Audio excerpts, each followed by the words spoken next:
Raoul was a frustrated writer. His days had become consumed by a dull routine, where the desire to tell stories felt more like a burden than a passion. He spent hours locked away in his small apartment, trying to shape words that never seemed to become what he envisioned. Life, once full of possibilities, now suffocated him with its weight. On an ordinary day, Raoul decided to escape his solitude and stepped into a neighborhood bookstore, a small haven that always seemed to offer something more.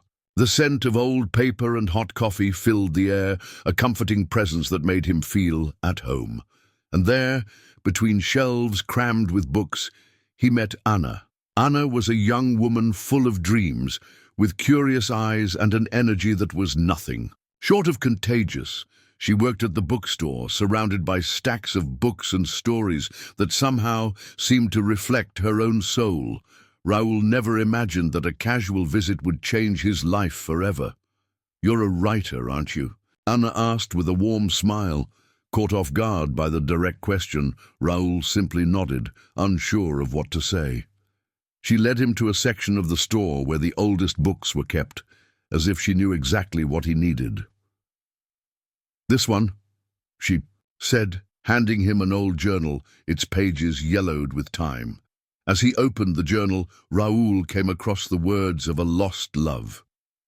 Words that spoke of pain, of hope, and of a mystery deeper than any fiction he had ever read. But what unsettled him most was the strange feeling that the words were different, as if there was something magical in them, something he couldn't quite grasp. Ana, with her gentle demeanor, began to explain about the journal's owner. A man from the past, someone long forgotten by history. But his words somehow were being found by people like Raoul, as if the journal was looking for someone to bring it back to life, someone to relive the memory of a love left behind. "Do you believe in coincidences, Raoul?" Ana asked, her gaze mysterious. "Because I don't think this journal found you by accident." From that moment on, the journal's pages began to change Raoul and Anna's lives in ways they weren't prepared to understand. What seemed like nothing more than an old book would soon reveal itself to be a refuge of words capable of transforming lives, but also of uncovering secrets that could risk everything they held dear.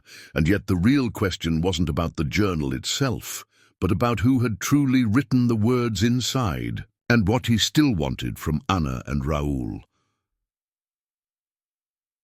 Chapter 1. The lost journal. Raoul never believed in coincidences. To him, life had always felt like a sequence of choices leading to an unchangeable fate.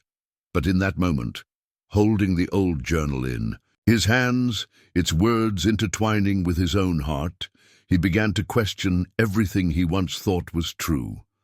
The bookstore had a peculiar atmosphere, something Raoul could never quite describe. He didn't like crowds, and usually avoided busy places, but that warm, quiet space seemed to invite him to stay. He glanced around, taking in the packed shelves, each title seeming to wait patiently to be discovered. Ana, the young woman who had drawn him into that little haven, was now stepping away to help another customer. Raoul sank into the pages of the journal she had given him, the handwriting as beautiful as it was melancholic. He says words, like love, never die. They remain lost in time, waiting for someone who knows how to hear them, Raoul murmured to himself. He was absorbed, as if each sentence was calling him into a story he never imagined he might be part of. With every word, he felt an unexplainable connection. There was something there, something that touched him deeply, though he couldn't quite name it. It was as if he knew the author of the journal, as if he had once lived that lost love, that pain, that longing.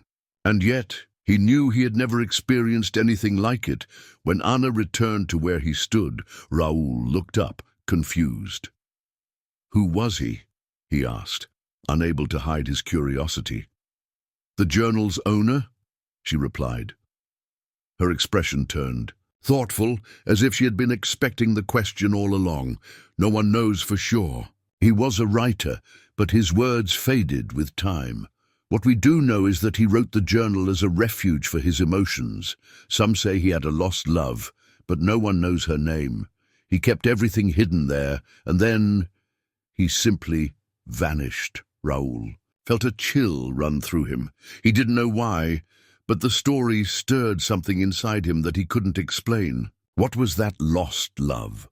Why had the man written those words? And why, after so many years, had the journal found its way into his hands?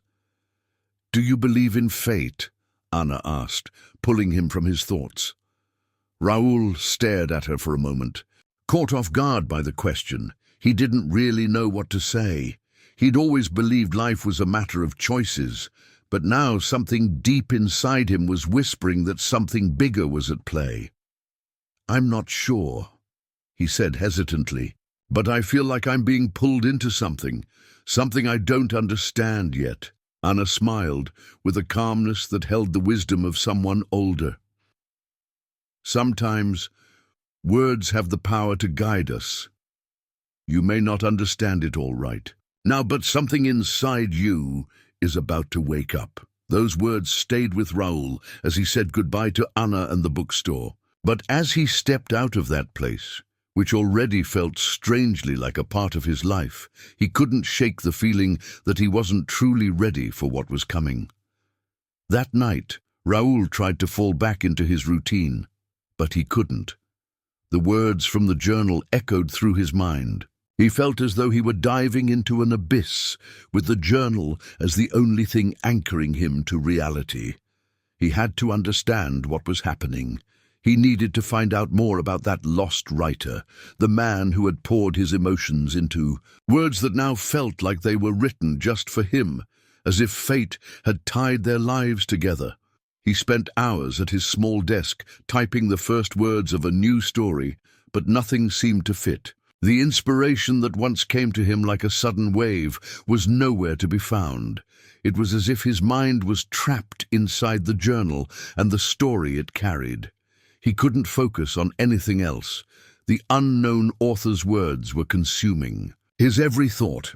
In the early hours of the morning, Raul got up from his desk and returned to the bookstore. He didn't quite know why, only that something was pulling him back, as if there was still something waiting to be discovered. When he stepped inside, the store was quiet, and Anna wasn't there. But the air felt different, charged, like the walls themselves were waiting for him to uncover a secret. Raul went to the section where he had found the journal, but to his surprise there were no similar books in sight. The journal had vanished, as if it had never existed. A knot formed in his chest. For a moment, he wondered if he'd imagined it all. But no, he knew what he'd seen, he knew what he'd read, and he knew that the journal still had more to reveal. He returned home, determined not to let the mystery slip away.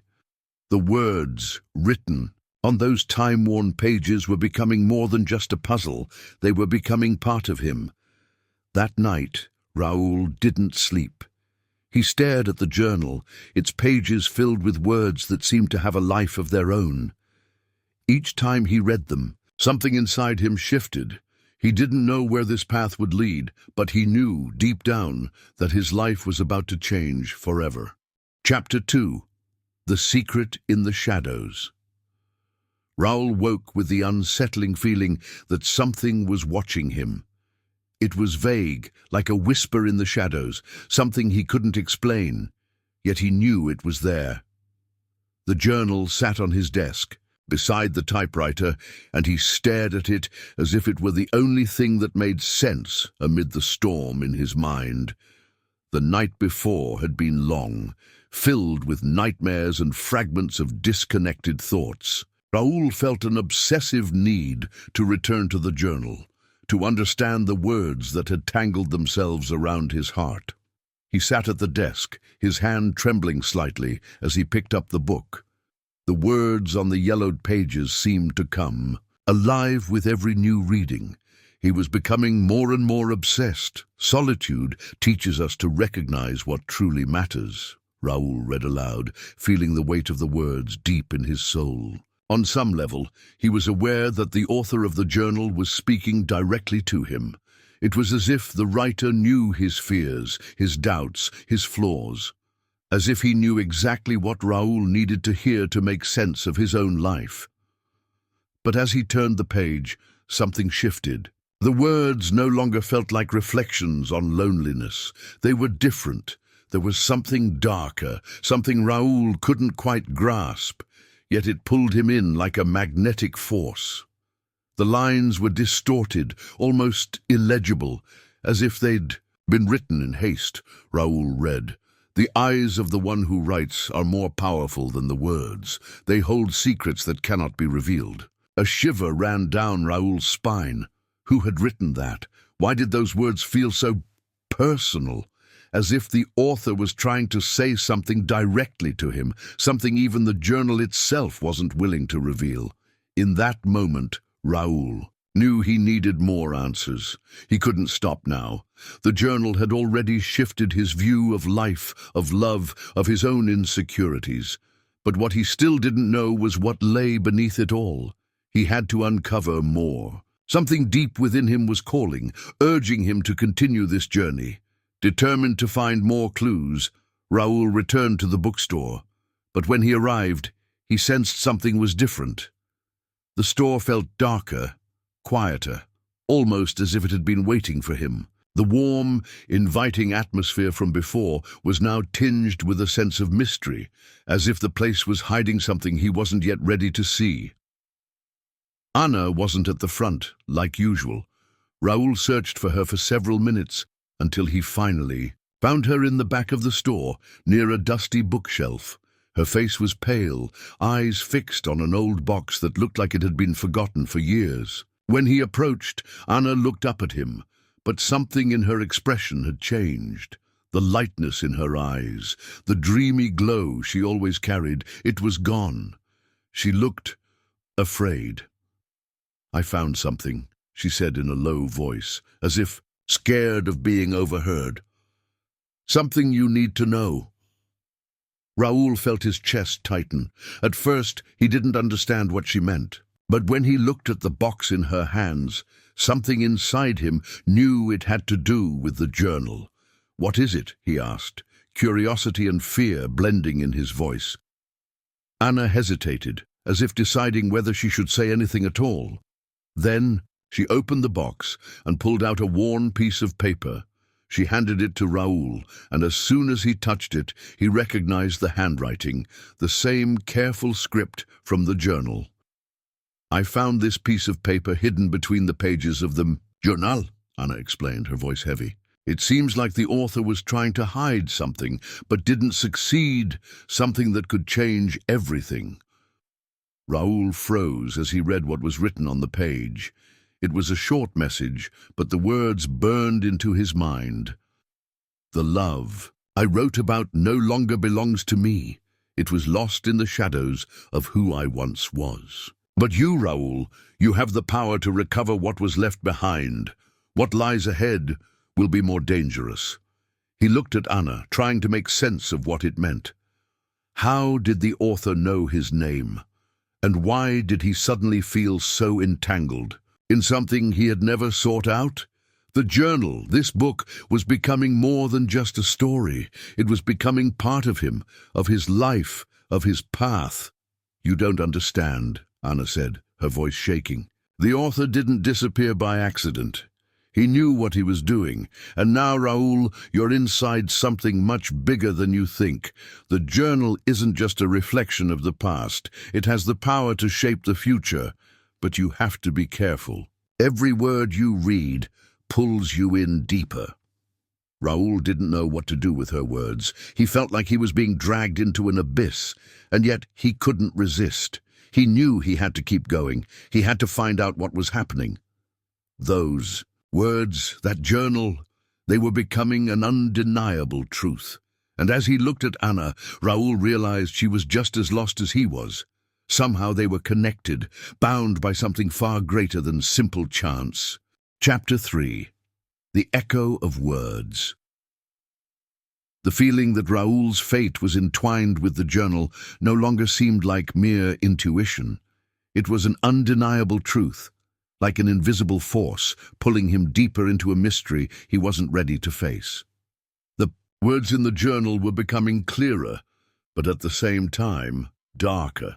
And Anna's new revelations only added weight to what was already consuming his mind. Raoul couldn't focus on anything except the journal. He looked around at the world, but the only thing he saw clearly was that piece of paper with the author's words, echoes of the past that didn't just seem to call out to him, but to Ana as well. But why her? What was her true connection to the author of the journal? Raoul didn't have the answers, but he felt that as he delved deeper into the mystery, he was getting closer to discovering something far greater than he had ever imagined. That night, Raoul sat at home in front of his typewriter, the journal open before him. He tried to ignore the clock ticking away the hours of an endless night, focusing instead on deciphering the pages in front of him. With every word he read, a feeling of unease consumed him, but he couldn't stop. Not now. Not when everything felt so close to being understood, but something new happened, something unexpected. In the middle of the text, Raoul found a passage that made him freeze. He read and reread the sentence multiple times, unable to believe what he was seeing. The handwriting was different, more hurried, as if the author had been racing against time, trying to prevent something from being discovered. Raoul, you are closer than you think. But beware of the eyes that watch you. The journal is not just a book, it is a key, and a key doesn't just open doors. It closes them too. Those words echoed in his mind. What did it mean? The journal? A key? A key to what? And who were? The eyes watching him. He didn't know, but he had to find out. The next morning, Raoul returned to the bookstore, eager to share his discovery with Ana. He found her at one of the shelves, trying to organize the books. She looked distant, her face pale and tired, as if she hadn't slept all night. When she saw him, Ana motioned for him to follow her to the back of the shop where the reading tables were. "Raoul, we need to talk," she said, avoiding his gaze. Her voice was low, tense. "I found something last night, something that might help you understand what's happening." Raoul stepped closer, his heartbeat quickening. He knew it was important. This could be the key to understanding what the author had meant with those cryptic words. "What did you find?" he asked, trying to hide his growing anxiety. Ana hesitated for a moment before opening a drawer in the table. She pulled out an old envelope with a broken seal and handed it to Raoul. He opened it with trembling hands, and as he looked at the contents, his heart skipped a beat. Inside was a letter, written on aged paper. The handwriting, although slightly different from the journal's, still looked familiar. But what shook him most was the message, "You've come too far, Raoul. Words hold a power you don't yet understand. If you keep going, there will be no turning back. What I wrote wasn't only for you, it's for everyone, and they are coming. Be careful." Raoul swallowed hard, his throat suddenly dry. What was happening? Who were they? Who was behind these messages? And what was he supposed to do now? "Do you think this is a warning?" he asked, trying to sound calm, though his voice betrayed his fear. "Did the author know I would find this? And who are these people that are coming?" Ana looked at him, her eyes wide with worry. "I don't know, Raoul. I found that letter among the old books in the store, and it talks about the journal. Maybe the author knew what would happen. Maybe he left these clues for someone who would need them. But what scares me the most is that the journal doesn't feel like just an object anymore. It feels alive somehow. And you're at the center of all of it." Raoul felt the weight of her words. The journal was no longer just a collection of memories. He was caught in something much bigger, something he didn't fully understand. But the fear growing in his chest wasn't enough to stop him. He knew that to make sense of everything, he had to keep going. And somehow, Ana was just as lost in this mystery as he was. I need to find the truth, Raul said, more to himself than to Ana. If I don't, I'll never understand what really happened to the author or why he wrote all of this. I need to know what he wanted me to do. Ana sighed, her expression growing darker. I know you'll keep going, Raul, but please be careful. We don't know what we're dealing with. Raul looked at her, grateful for the warning, but his mind was already elsewhere. He knew what he had to do. The journal was more than just a mystery to be solved. It was the key to a deeper secret, something the world wasn't ready to face. With that thought, Raul left the bookstore, determined to follow the trail of words, even if it led him to places he had never imagined. The past was calling to him, and he couldn't ignore it. Chapter 4. The Fate of Words. Raul woke up with a sense of urgency. The journal was on the table next to his bed, as if it had been waiting for him to continue the journey he had begun. The night had brought no answers, only more questions, and the letter he had found in the aged envelope haunted him even more. They are coming. What did that mean? Who were these people, and what did they want from him? As the city slowly stirred to life around him, Raul felt a growing pressure, as if time was working against him. He knew he had to return to the bookstore, where it had all begun, to find more answers. But this time, something told him he was no longer just dealing with a literary mystery. The journal was more than that. The words inside held power, and that power was awakening in a dangerous and unpredictable way. The bookstore was quiet when Raul entered, the familiar scent of old books filling the air. Ana was there, as always, but something about her was different. Her eyes looked more tired, her shoulders hunched, as if the weight of what they were facing had finally caught up with her. She saw him walk in, and her expression immediately changed. It was as if she knew he had reached a crossroads. "Raul, you can't keep going," Ana said, her voice low and urgent. "I've seen more things. I saw shadows. I saw people watching the bookstore. People who shouldn't be here. It's not safe anymore, Raul. It's no longer just about the journal." Raul looked at her, his heart pounding. What did she mean by people who shouldn't be here? He couldn't afford to stop now. The truth was within reach, and he couldn't abandon it. But Anna's words struck deeper than he expected. "I know what you're feeling," he said, trying to move closer to her. "But we can't give up. Something much bigger is happening here. The words in the journal, they're the key, Ana. We're close to understanding what's really behind all of this." Ana looked at him hesitant. "I thought that too, Raul, but I don't know if we're ready for what we're going to find. The journal, it's not just a book. It holds a force we can't control. We're not just dealing with the past. We're dealing with something that transcends time." Raul swallowed hard. He knew Ana was right, but the desire to understand the mystery and the need to finish what he had started were stronger than any fear. He stepped closer to Ana, gently touching her hand. "I know it's hard, but we can't turn back now. I need you, Ana. Together we can figure out what the author of the journal wanted from us. I feel like we're so close, and we can't let this slip away." Ana was silent for a moment, and then, as if making a decision, she nodded. "All right. Raul, I'll help you, but we need to be careful.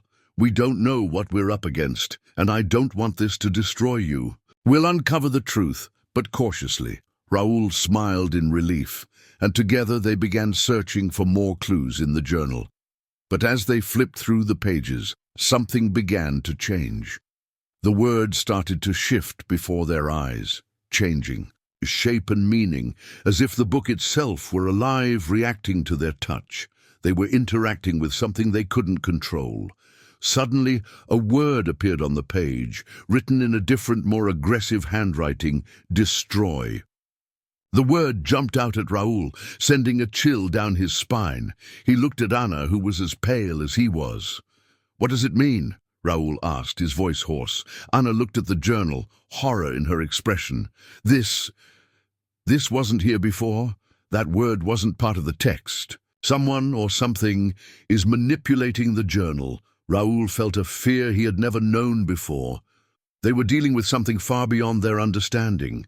The journal's story was changing, as if it were an entity of its own, a force, adapting to their actions. And whatever it was, it seemed to be watching them, waiting for them to make a mistake. They were no longer just searching for answers. They were being manipulated by something greater, something beyond comprehension. The tension thickened. Raul and Ana looked at each other, both feeling that something much larger than themselves was about to be revealed. They knew that if they kept going, there would be no turning back. Whatever was behind the journal now seemed to have a will of its own, and what began as a quest for understanding had become a fight for survival. "Raul, what are we going to do?" Ana asked, her voice trembling. Raul took a deep breath and looked at her. "We don't have a choice, Ana. We have to keep going. We'll find out what's really happening. But above all, we need to be stronger than ever." The two of them braced themselves for whatever lay ahead, with the sense that they stood on the edge of a revelation that could change everything. And in that moment, the journal seemed to fall silent, as if waiting for their next move.